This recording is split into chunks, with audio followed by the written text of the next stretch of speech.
Assalamualaikum Beda, selamat datang kembali di Guru Gembul Channel. 21 Februari 2025 kemarin, sebuah truk yang membawa kasur kecelakaan di tol Cipularang. Yang mengkhawatirkan di situ adalah bukan sekedar kecelakaannya, tetapi warga yang datang ke sana bukan untuk membantu, tapi justru untuk menjarah kasur yang dibawa itu.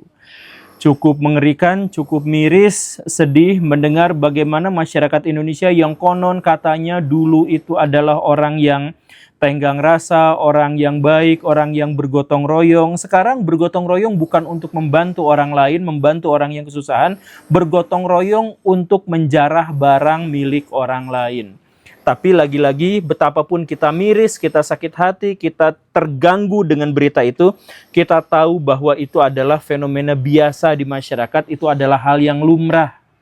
Bahkan di tahun ini, di awal tahun ini, ada beberapa kejadian serupa yang seperti itu. Misalkan 28 Januari 2025, ada mobil pick up di Sumatera Utara, bawa duren, kecelakaan, itu bukannya ditolongin tapi dijarah. Yang dijarah apa? Durennya dijarah.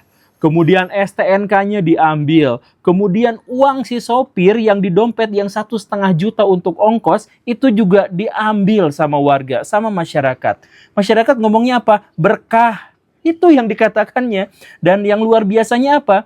Ini bukan hasil spontanitas. Ini terencana. Jadi setelah terguling, warga datang berkerumun bukan untuk membantu, tapi untuk memantau situasi. Banyak di antara mereka yang pulang dulu ke rumah, bawa karung. Baru kemudian membawa pulang duren-durennya. Kalau sampai pulang dulu bawa karung, itu artinya apa? Ini sudah nir etika, ini sudah nir empati, ini sudah benar-benar keterlaluan. Dan ada kejadian yang lain lagi, 4 Februari 2025. Box besar, Wing Food, itu kecelakaan, terguling, nyuksruk di trotoar, pembatas jalan, maaf. Gara-garanya menghindari motor yang sen kiri belok ke kanan. Apa yang terjadi setelah itu? Ya, lagi-lagi dijarah. Bayangkan Baraya, yang dijarah itu apa? Air mineral. Sekelas air mineral aja dijarah gitu. Kita berpikirnya kalau misalkan batangan emas mungkin dijarah tuh ya oke lah. Ini mah air mineral di mana orang bisa membelinya dengan sangat murah pun dijarah dengan yang seperti itu. Inilah bencana kemanusiaan dan bencana mental, moral, etika di Indonesia. Apakah Baraya menyadari fenomena semacam ini? Fenomena ini sudah terjadi puluhan tahun. Diperkirakan sejak tahun 1980-an memang sudah kejadiannya seperti ini. Kalau ada bencana, dijarah. Bahkan Baraya cek misalkan koran Sindo atau Baraya cek Kompas, itu sampai di Google itu menawarkan berita penjarahan hari ini gitu. Saking seringnya fenomena yang seperti itu, bahkan ada lagi misalkan tahun 2019, ada truk yang di belakang nabrak truk yang di depan gara-gara rem blong. Yang menyebabkan apa? Sopir dan kernetnya meninggal dunia karena terhimpit badan truk. Lalu yang dia lakukan oleh masyarakat bukan menolongnya, tapi malah menjarah isi dari truknya. Apa isinya? Jeruk. Cuman jeruk doang, warga masyarakat bukan satu orang. Kalau satu orang, oknum lah. Kalau dua orang, oknum lah. Ini mah warga masyarakat yang ada di situ, ngelihat bencana itu terjadi, ada kematian di situ 2 orang, warga masyarakat malah menjarah jeruknya saja. Mengerikan, itulah yang terjadi di Indonesia. Nah, kita bertanya-tanya kenapa sih masyarakat Indonesia yang konon katanya ramah, konon katanya religius, sampai rela gontok-gontokan demi orang, demi agamanya. Tapi masalah yang seperti ini kok mereka rela, kok ikhlas. Mereka menghancurkan ekonomi orang lain, mereka membuat orang lain hidup merana, bahkan orang lain mati demi jeruk. Kenapa bisa seperti itu? Di episode ini kita akan bahas kenapa itu bisa terjadi dan tentu saja apa solusinya. Simak videonya, yuk kita mulai.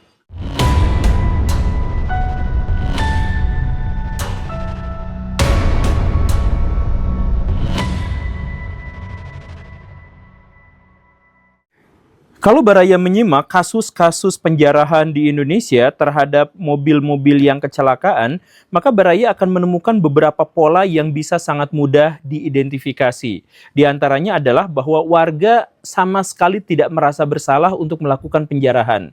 Beberapa di antara warga bahkan mengatakan bahwa ini adalah berkah, syukuran, alhamdulillah akhirnya bisa buat buka puasa, atau misalkan alhamdulillah ada truk terguling bawa ikan, ini lumayan buat kucing. Ada yang mengatakan ini buat tetangga, alhamdulillah ini buat makan besok dan lain sebagainya. Nah, ini bisa diidentifikasi dengan sangat mudah bahwa masyarakat di Indonesia nampaknya menganggap bahwa diri mereka itu miskin, menganggap bahwa diri mereka itu merana, bahwa mereka itu sekarang dalam kondisi terdesak secara ekonomi, sedemikian sehingga mereka memaklumkan penjarahan itu dan menganggap barang jatuh di depan dirinya yang merupakan kecelakaan itu sebenarnya adalah anugerah dari Tuhan untuk dirinya.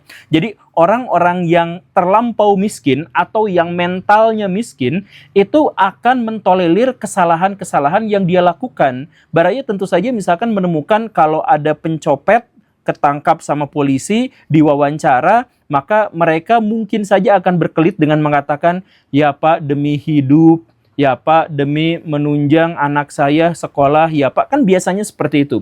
Maksudnya dia akan menggunakan masalah-masalah kemiskinan sebagai sebuah alasan. Nah, tapi apakah itu relevan? Apakah itu benar seperti itu? Tidak. Nyatanya kalau misalkan Baraya ngecek orang-orang yang tadi itu, mereka itu sebenarnya berkecukupan, setidaknya untuk makan besok dan makan lusa mereka itu sebenarnya ada. Jadi kenapa mereka melakukan hal yang seperti itu? Pada dasarnya bukan gara-gara mereka miskin, tapi gara-gara mereka mengira bahwa diri mereka itu miskin. Mereka tidak lemah. Mereka bukannya orang tidak berdaya, mereka hanya mengidentifikasi diri, mendiagnosis nasib diri sendiri sebagai orang yang tidak berdaya, orang yang lemah, sedemikian sehingga layak untuk melakukan hal-hal yang seperti itu karena dalam situasi yang darurat. Kurang lebihnya seperti itu. Nah, kenapa bisa seperti itu? Nah, ini analisis saya atau hipotesis saya ini juga bisa kelihatan dari template jawaban dari masyarakat Indonesia kalau menghadapi musibah. Coba misalkan Baraya, sekarang kan ada beberapa wilayah di Indonesia yang terkena musibah. Coba diwawancara, maka Baraya akan menemukan template dari pewawancara dan template dari orang yang diwawancara. Yaitu apa? Si wartawan akan bertanya, Pak, apa harapan Bapak setelah kejadian seperti ini? Itu pasti ditanyain sama wartawan, dijamin coba. Stasiun televisi manapun, kemudian media digital manapun, itu wartawannya kalau ada yang terjadi bencana, itu pasti yang ditanya itu adalah, apa harapan Bapak, apa harapan Ibu setelah ini? Dan Baraya juga pasti akan menemukan jawaban yang template dari semua orang yang ditanya, yaitu, ya kami berharap pemerintah segera menyalurkan bantuan. Pasti itu jawabannya. Cari dimanapun jawabannya pasti itu. Jadi, satu, si wartawan nanya apa harapannya. Dua, si korban pasti menjawab, kami berharap bantuan secepatnya dari pemerintah. Nah, itu template seperti itu kan. Kenapa bisa seperti itu? Masyarakat selalu berharap pada pihak lain untuk membantu dirinya. Masyarakat selalu menganggap bahwa dirinya itu adalah pihak yang lemah, pihak yang tidak memiliki kuasa, pihak yang tidak berdaya. Bahkan ketika ada bencana alam, maka hal pertama yang mereka pikirkan itu adalah mendapatkan santunan dan bantuan dari pihak lain. Artinya apa? Mereka sebenarnya tidak benar-benar miskin, atau mereka tidak semiskin apa yang mereka pikirkan. Mereka justru menganggap, mendiagnosis, mengidentifikasi bahwa dirinya adalah miskin, tidak berdaya, yang lemah. Begitu. Itu. Atau misalkan Baraya cek, kalau misalkan Baraya menemukan ada orang yang sedang ngobrol dengan tetangganya atau bapak-bapak nongkrong di pos ronda dan sebagainya, akan banyak di antara mereka yang sambil megang handphone dan sambil ngerokok dan ada kopi di depannya, dia dengan entengnya mengatakan bahwa, ya saya mah susah mikirin hidup, ke depan mau makan apa aja belum kepikiran, mau kerja apa juga belum kepikiran. Dia mengatakan seperti itu dalam kondisi HP ada pulsanya, dan ada baterainya, dan ada kopi di depannya, dan rokok yang sedang dia hisap. Artinya apa? Dia mengidentifikasi bahwa dirinya itu lebih miskin daripada kenyataannya. Atau misalkan kemarin lah saya ngisi di sebuah masjid di Padalarang, ketika saya berbicara begini, begitu, dan sebagainya, kemudian ada satu orang ibu-ibu yang nyeletuk, "Pak, ya ibu-ibu di sini mah sebagai yang bodoh ya, yang tidak tahu apa-apa, pengen pertanyaan yang sederhana saja, mohon dijawab." Jawabannya juga sederhana dan sebagainya. Si ibu itu mengidentifikasi bahwa dirinya tuh bodoh. Dia mengatakan bahwa, "Ya kami cuman emak-emak." Ya emang kalau emak-emak kenapa? Kan emak-emak tuh bisa pintar. Ibu itu tuh sumpah yakin dia tuh tidak bodoh gitu. Dia tuh tidak blah-bloh gitu. Cuman dia selalu mengidentifikasi bahwa dirinya itu bodoh. Nah, dari lingkaran-lingkaran peristiwa yang saya sampaikan kepada Baraya, Baraya akan menemukan sebuah konklusi bahwa masyarakat Indonesia itu adalah selalu mengidentifikasi diri sebagai orang yang lemah, orang yang miskin, orang yang bodoh, yang tidak berdaya, dan lain sebagainya. Sehingga ketika kampanye terjadi di antara kontestan-kontestan pemilu, maka mereka pun template punya jawaban yang sama, punya materi kampanye yang sama.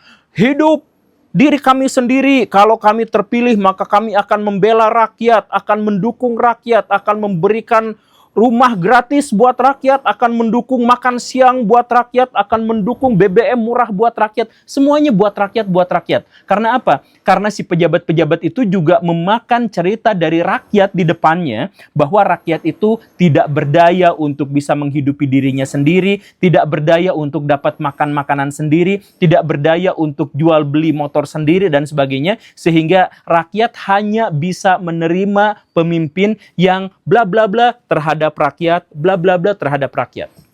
Itu masalah orang Indonesia, inferioritas dalam semua hal. Kalau misalkan saya mau menambah argumentasi saya tambahkan misalkan begini. Kalau Baraya lagi ngejek orang-orang di Indonesia, maka Baraya biasanya mengidentifikasi negara lain atau bangsa lain dengan konotasi positif dan membandingkan dengan bangsa sendiri yang konotasinya negatif. Misalkan, Baraya pro-Palestina, Baraya akan menghujat para buzzer-buzzer pendukung Zionis sebagai Zionis pesek. Ya kan? Apa masalahnya dari Zionis pesek itu? Zionis pesek menyebutkan berarti bahwa si orang-orang Zionis itu sesungguhnya mancung dan itu konotasinya positif, sedangkan dia buzzer orang Indonesia yang pesek. Dan itu konotasinya negatif, sehingga disebutnya apa? Zionis pesek. Itu berlaku untuk misalkan Londo Ireng. Kita mengidentifikasi orang Belanda sebagai orang yang bling-bling, putih, mulus, baik, dan sebagainya. Dan orang Indonesia yang dianggap pro terhadap Belanda itu dianggapnya sebagai Londo Ireng gitu ya. Atau orang Belanda yang hitam. Kita bisa mengidentifikasi itu semua. Kalau misalkan Baraya punya anak baru lahiran, kemudian dia kebetulan tampan dan cantik. Apa yang dikatakan tetangga Baraya? Maka, ih cantik kayak Cina. Ih putih kayak Arab. Ih mancung kayak bule. Semua yang konotasinya positif soal ganteng, soal mancung, soal luar biasa fisiknya dan sebagainya pasti diidentifikasikan sebagai orang luar. Begitu kan? Itu. Bahkan ada buzzer Zionis di Indonesia. Siapa namanya itu? Si Kang itu. Itu kan mancung. Tetap aja disebutnya Zionis pesek gitu. Untuk menegaskan bahwa orang pribumi itu pesek dan jelek. Dan orang Zionis itu secara fisik berarti bagus. Itulah yang menunjukkan bahwa masyarakat Indonesia itu adalah masyarakat yang sangat inferior. Apa hubungannya masyarakat inferior dengan kecelakaan yang kemudian dijarah? Ya tadi itu, masyarakat inferior mengaku dirinya miskin, mengaku dirinya lemah, mengaku dirinya tidak berdaya. Karena itulah dia akan mentolerir dan membolehkan dan menormalkan kalau mereka menjarah. Karena apa? Ya kami fakir miskin. Gitu, itu masalahnya. Nah, kemudian kita bertanya-tanya, kenapa masyarakat kita itu mengaku fakir miskin? Kenapa masyarakat Indonesia itu mengaku lemah, letih, lesu, kurang bertenaga? Kenapa seperti itu? Jawabannya adalah karena mereka diajarkan oleh semua lembaga, semua institusi, semua pranata yang ada di masyarakat untuk membuat mereka inferior. Jadi Baraya, kenapa masyarakat Indonesia itu inferior? Karena dari mulai ustadznya, gurunya, menterinya, presidennya mengajarkan masyarakat untuk menjadi inferior. Yang saya bilang tadi itu, ketika Pak Prabowo itu kampanye, ketika Pak Jokowi itu kampanye, dia pasti mengatasnamakan rakyat. akan membela rakyat, akan mendukung rakyat. Dipisahkan mana pejabat dan rakyat, seakan-akan si pejabatnya itu adalah yang bisa melakukan segala sesuatu, dan si rakyatnya itu tidak bisa melakukan apapun sehingga harus dibantu. Maka andalkan kami sebagai pejabat karena kalian tidak bisa melakukan apa-apa. Gitu kan? Sebenarnya narasi-narasi dalam pidato mereka itu. Jadi akhirnya apa? Rakyat terbiasa dengan mengatakan kami sebagai rakyat kecil, kami sebagai orang yang tidak terdidik, ya saya mah orang bodoh, saya nggak ngerti soal politik, tapi kan gini.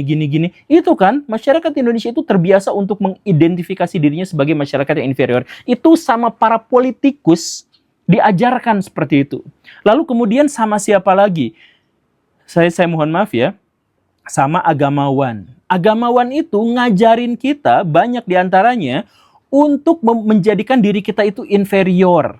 Ketika kita belajar, misalkan ya, di pesantren atau di sekolah atau di madrasah dan lain sebagainya, atau di pengajian-pengajian, yang ditekankan itu apa? Kalian tuh susah sekali untuk mendekatkan diri kepada Tuhan. Kalian kan tukang maksiat, kalian jahat, kalian itu kan sholatnya aja nggak bener, kalian itu ngerti bahasa Arab aja enggak. Terus-terusan ditekankan yang seperti itu, ujung-ujungnya adalah, maka sok atuh ikut pengajian kita lah, 1-2 kali mah ikut pengajian kita, lumayan dapat pahalanya, lumayan dapat berkahnya. Gitu kan? Jadi baraya itu dijatuhkan dulu, dianggap baraya tidak bisa apa-apa, jauh dari Tuhan dan sebagainya, lalu dibujuk untuk ikutan pengajiannya dia gitu. Baraya misalkan ikut di sekolah di Indonesia, itu diajarkan supaya inferior. Coba, ini bandingkan kata-kata saya dengan apa yang Baraya alami ketika Baraya pernah sekolah atau kuliah. Waktu Baraya sekolah atau kuliah, Baraya pasti pernah mendengarkan cerita atau celotehan dari guru-guru yang mengatakan bahwa kalian tuh tidak bisa jadi profesor tanpa guru. Tidak bisa jadi pilot tanpa guru. Tidak bisa jadi dokter tanpa guru. Jadi kalian tuh harus menghormati guru karena guru bagaimanapun adalah pahlawan tanpa tanda jasa dan seterusnya dan seterusnya. Maka kalian itu harus menghormati guru dan sebagainya. Pernah kan mendengarkan seperti itu? Apakah itu salah? Tidak, tidak salah. Tapi pada ujungnya itu menjadi sebuah kesalahan besar, kesalahan fatal. Kalau misalkan, coba bandingkan misalkan dengan pendidikan di negara-negara yang sudah mapan, di negara-negara yang sudah maju. Di negara-negara yang sudah maju, guru-guru itu mengajarkannya dengan pikiran yang kurang lebih seperti ini. Anak-anak sekalian, guru di sini hanya sekedar fasilitator. Kami membantu kalian untuk menemukan bakat dan potensi kalian yang tersembunyi. Dengan saya atau bukan saya, kalian itu sebenarnya bisa jadi orang hebat kalau kalian berlatih dengan sungguh-sungguh, kalau kalian belajar dengan sungguh-sungguh. Jadi temukan bakat kalian. Kami ini hanya membantu, kami ini hanya fasilitator. Ayo kita manfaatkan sistem pembelajaran kita dengan sebaik-baiknya. Temukan jati diri kalian sendiri. Dengan atau tanpa kami, kalian bisa hebat. Dengan atau tanpa kami, kalian bisa jadi orang yang bermanfaat. Tapi prinsip-prinsip kehidupan harus kalian temukan mulai dari sekarang. Itu adalah celotehan dari guru-guru di negara-negara yang sudah maju. Sedangkan di negara-negara yang miskin, yang peradabannya tertinggal, mereka akan mengatakan segala sesuatu itu harus dimulai dari ridho guru kepada muridnya. Maka kalian tidak belajar pun kalau misalkan sama guru hormat, cium tangan, cium kaki, kalian itu akan memberikan yang terbaik buat guru-guru, senyuman, kasih buah apel, kasih minuman setiap pagi dan sebagainya, maka tanpa belajar pun kalian pasti akan mendapatkan berkahnya. Gitu kan? Dan silahkan cek negara-negara yang guru-gurunya itu ngajarin bahwa anak-anak itu harus bisa mandiri secara intelektual, mereka maju. Sedangkan negara-negara yang memaksa anak-anaknya untuk tunduk patuh pada otoritas guru, dia nggak maju-maju. Ketahuan kan? Kelihatan seperti itu. Baraya cek, konfirmasi dengan pengalaman Baraya sendiri. Pernahkah Baraya mengalami seperti ini? Saya yakinkan Baraya yang pernah bersekolah di Indonesia pasti mendapatkan cerita yang selalu sama. Baraya pasti pernah mendengarkan ada guru yang curhat menceritakan tentang prestasi dirinya sendiri. Ya kan? Baraya pernah ngedengerin ada guru yang datang ke kelas menghabiskan 1-2 jam pelajaran hanya untuk menceritakan apa yang menjadi pengalamannya, apa yang menjadi prestasi dan keunggulannya. Baraya pernah kan yang seperti itu? Nah, itulah negara yang tidak maju. Negara yang membuat kita itu inferior karena kalian tidak bisa apa-apa tanpa guru. Kalian tidak bisa apa-apa tanpa bantuan kami. Sedangkan di negara-negara yang maju, ayo kalian semuanya bisa mengungguli kami para guru di sini. Kami di sini itu hanya menjadi media agar kalian menjadi orang yang sukses, orang yang hebat. Ungguli kami kalau misalkan kalian mau jadi orang yang sukses. Buktikan itu sekarang juga. Makanya di situ ada perdebatan, ada diskusi, ada dialektika, ada obrolan, dan gurunya tidak akan baper. Baraya datang di sekolah Indonesia, nanya sesuatu yang guru nggak bisa jawab, gurunya baper sendiri, Baraya nggak boleh nanya lagi seumur-umur sejak saat itu. Ya kan? Masalahnya apa? Masalahnya adalah Baraya selalu ditekankan untuk menjadi inferior, selalu di bawah guru. Bahkan ketika Baraya memiliki data yang lebih valid, Baraya memiliki pengetahuan yang lebih banyak, Baraya bisa menguasai skill tertentu yang tidak dimiliki oleh guru, maka tetap saja si guru itu minta supaya dirinya lebih dihormati. Jadi penghormatan kita bukan terjadi gara-gara ilmu pengetahuan, bukan gara-gara kebijaksanaan, bukan gara-gara kedekatan diri dengan Tuhan, tapi gara-gara dia lebih tua, dia lebih senior, dan statusnya sebagai guru, sedangkan kita statusnya sebagai murid. Kan begitu kan? Nah, jadi balik lagi Baraya, itulah yang menyebabkan kita menjadi inferior. Kalau misalkan kita punya 100.000, kita akan mengeluh ke orang-orang bahwa kita punya 10.000 rupiah. Kalau kita punya 100 triliun di rekening kita, kita akan mengeluh bahwa kita itu kurang dana, cuma punya uang 10 triliun rupiah. Makanya banyak orang-orang yang uangnya sudah triliunan masih juga korupsi 1.000 triliun. Gara-gara apa? Gak merasa cukup, gara-gara apa? Dia merasa inferior. Dia merasa bahwa dirinya itu gak pernah cukup. Dia merasa bahwa dirinya itu selalu di bawah. Itulah masyarakat Indonesia. Makanya lawan itu Baraya semuanya. Please, lawan itu semuanya. Saya mencoba melawan, ngajak Baraya semua, bebaskan pikiran Baraya itu, kuatkan pikiran Baraya, jangan pernah mengidentifikasi, jangan pernah mendiagnosis bahwa diri itu adalah bodoh. Jangan pernah mendiagnosis bahwa Baraya itu lemah, parah. Jangan seperti itu, please. Kuatkan. Percaya dirilah bahwa saya kalau misalkan nggak belajar sama guru ini pun nggak apa-apa karena ada guru lain yang bisa ngajarin saya. Saya nggak ketemu sama guru ini pun nggak apa-apa karena saya punya model belajar yang menentukan kehidupan saya. Saya bisa menemukan ribuan guru di internet. Saya bisa menemukan orang-orang, teman-teman saya yang bisa dijadikan guru dalam diskusi. Saya bisa menemukan orang tua saya sendiri yang memiliki pengalaman yang bisa disampaikan kepada saya. Dicuri idenya, dicontek ilmu pengetahuannya. Semuanya bisa. Jadi mandirikan otak Baraya, mandirikan pikiran Baraya, rasio Baraya, sedemikian sehingga Baraya merasa bangga dengan diri sendiri, dan karena itu Baraya tidak akan mengidentifikasi diri sebagai orang yang lemah, dan karena itu maka Baraya tidak akan mentolerir kejahatan yang Baraya lakukan. Terima kasih karena sudah menyimak. Saya Guru Gembul. Assalamualaikum warahmatullahi wabarakatuh.